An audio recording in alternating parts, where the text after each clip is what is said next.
2020년 4월 25일 한 주의 정치 현안 비판입니다. 오거돈 시장으로 드러난 더불어민주당의 민낯. 우파 아직도 분열 중.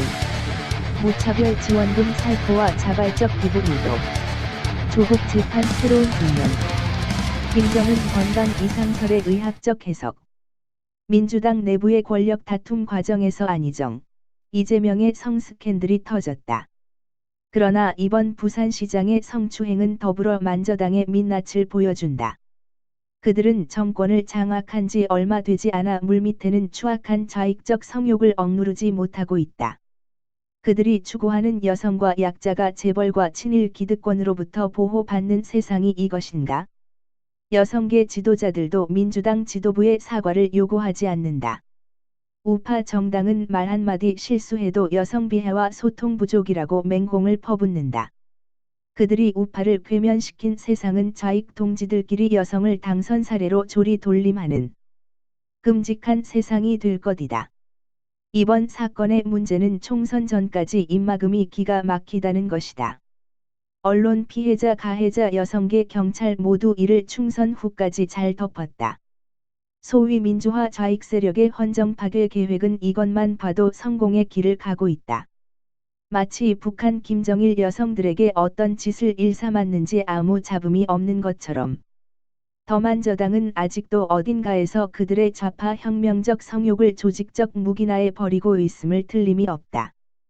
부패와 성착취는 우익의 전유물이냥 공격해왔지만 우파는 자유시장의 경쟁 속에 그럴 정욕도 크지 않다.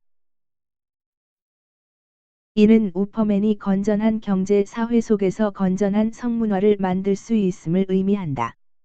여전히 여성계와 여성 시민단체 회원들과 접촉해 보아도 좌파 이념과 도덕성을 신봉하고 있었다. 이는 탈당 조치로 충분하며 아무런 유감과 국민적 사과는 없었다. 좌파 여성계의 이념 따라 다른 성의식의 충격을 받지 않을 수 없었다. 이미 우파 승리의 날이 그리 머지 않았음을 알 수 있었다. 여전히 김종인 체제를 놓고 우파 내에 새로운 갈등이 되고 있다. 과연 변해야 하는 환자이며 김종인은 절대 권한을 져야 할 의사인가? 조혜진 의원의 글을 보면 이는 너무나 비민주적이고 자해적인 영입입니다. 아무리 우파의 가치가 제대로 평가받지 못한다고 하여 어찌 해체 수준의 개혁이라는 미명하에 정체성까지 바꿔야 하는가? 우파 정당이 좌파의 승리 이념을 다 받아들인다 한들 원조 좌파집의 체인점이 되겠다는 것인가? 청년, 약자, 분배, 노동자 우선이 과연 다음 시대에도 답이라고 생각하는가? 어찌 오르는 종목 쫓아가는 주식 투자자와 같은 어리석은 짓을 한단 말인가? 김종인은 임기 무한의 비대위를 꾸린다. 그러면 대선은 승리한다는 것인가? 물론 이제 상승세를 시작한 바닥 상태의 우파 가치는 올라갈 것이다. 그래도 시작부터 다시 비민주적이고 제왕적인 비대위원장 체제는 생각해볼 문제이다.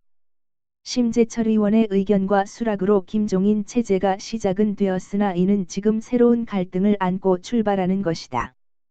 우파 성장통으로 어쩔 수 없는 선택이 된 이상 다음 대선을 생각해 더 이상 분열 소재로 쓰지 말아야 한다.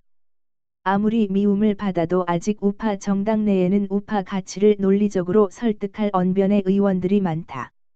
언론의 재조명에 앞서 우파 시민사회에서 믿고 선전하여야 한다. 실명 의원의 이름은 거론하지 않겠다. 아무리 김종인 체제라도 실망과 과도한 기대하지 말고 때는 점점 우리에게 유리해진다는 것을 믿고 기다리자.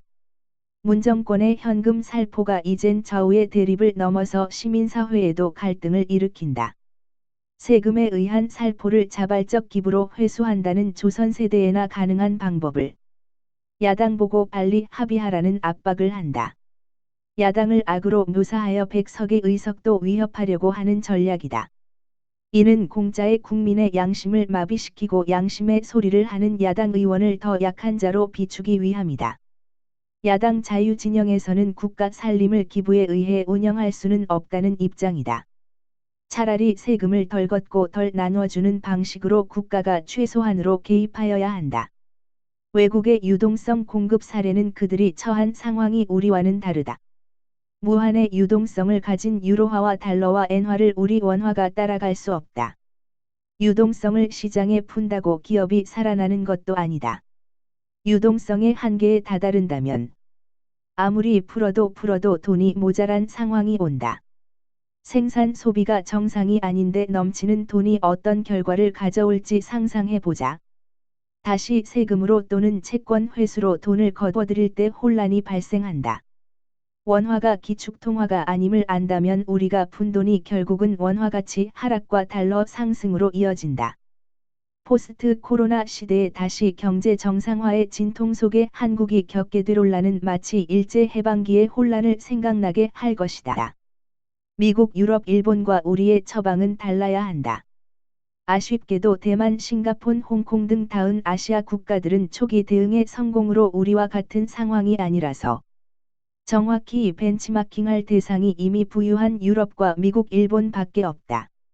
이들의 방식대로 할 경우 분명 한국 경제에 독이 될 거이다. 이는 장래 평가될 것이지만 그때는 늦는다. 야당도 합의한 현금 살포가 결국 좌파 가치로 나라를 망친 역사로 기록될 것이다. 그렇다면 자유우파 시민은 정부의 세금 돌려주기식 살포에 기다리지 말고 스스로가 세계 경제의 위기이자 기회인 시기에 스스로 깨닫고 본인 개개인의 가치를 높이는 개인 성장의 기회로 삼아야 할 것이다. 해외 주식 매입의 시기도 미국이 2차 유행과 다우지수 재폭락의 기회를 줄 때 생각해야 한다. 국내 주식도 기회를 줄 것이지만 라임 사태에서 보듯이 국내 주식은 좌파 금융사기 세력 정권에 의해 왜곡되었기에 권하지 않는다. 조국 재판에 드디어 조국의 동문들조차 등을 돌렸다. 역시 조민은 어항의 물가는 정도의 자빌 한두 가지로 논문에 공짜 이름을 올렸다.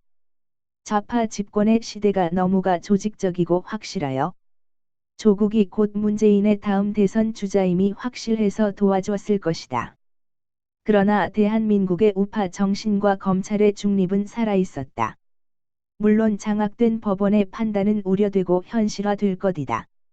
그나마 조국의 죄가 구형되고 밝혀질 때 우파 시민들에게는 희망의 구형이 될 것이다.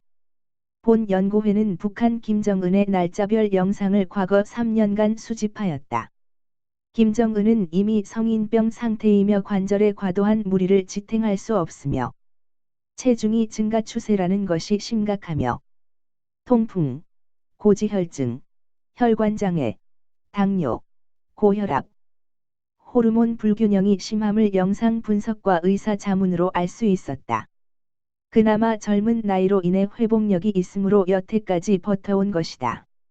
아직 사망한 것은 절대 아니며 일본 내 소식통을 이용하여 측근으로부터 코로나의 감염을 막기 위해 안전가옥에 집거 중이며 아직은 사망한 것은 아니라는 결론에 도달하였다. 그러나 본 연구진의 분석대로 앞으로도 수없이 사망설과 건강 악화설이 나올 것이다. 최근 일본인의 접촉도 차단하고 북은 고립을 걸었으나 코로나의 확산은 전혀 막지 못하고 있으며 북에도 벌써 진단되지 못한 수천 명의 환자가 있는 것으로 일본 내 정보통이 보고하였다.